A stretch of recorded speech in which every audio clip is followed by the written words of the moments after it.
I have had a number of Chromebooks over the years, so I am very used to the ecosystem of the operating system and the interface. I love them for surfing the web and doing emails. This flagship product is a far cry from the intro and medium-level Chromebooks I had. Even the 8GB version, which is what I have, is lightning fast and can handle 10 to 15 open tabs with ease.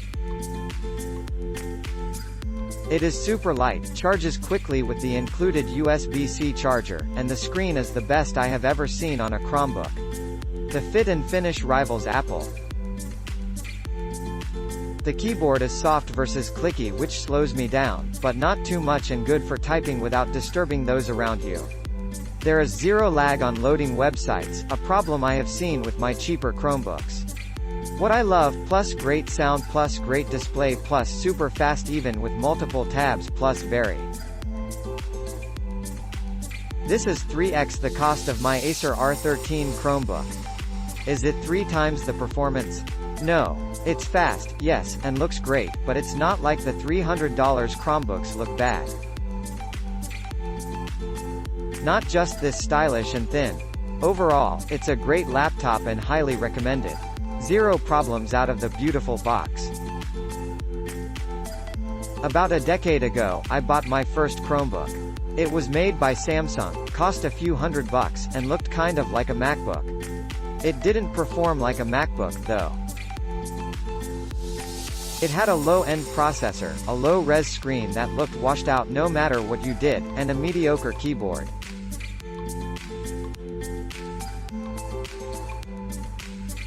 Oh, and it had a bad tendency to develop a screen short over time that made it unusable.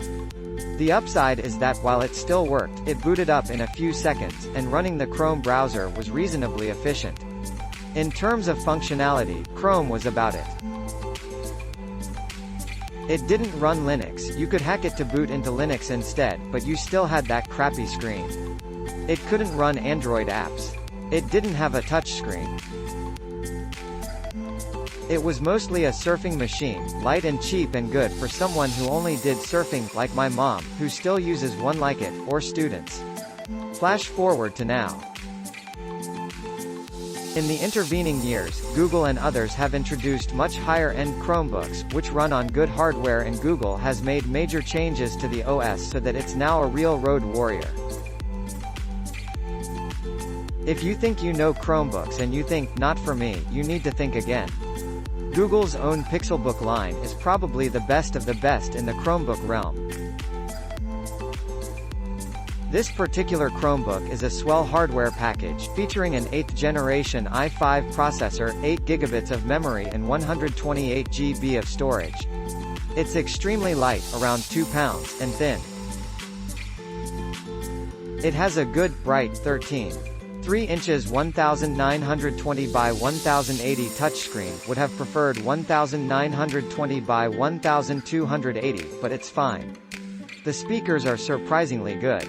The Ethernet is 802.11 AC. Those are excellent specs, and in terms of hardware, it goes up against any quality mid-line PC. Oh, and it gets about 12 hours on a single charge.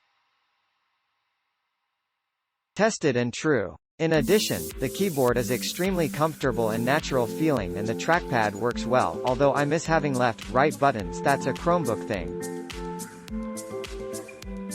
It's as good as any laptop keyboard I've used on an ultralight laptop. In terms of hardware, it's sleek, light and capable. It goes head-to-head with a Microsoft Surface or MacBook, and in some ways is better.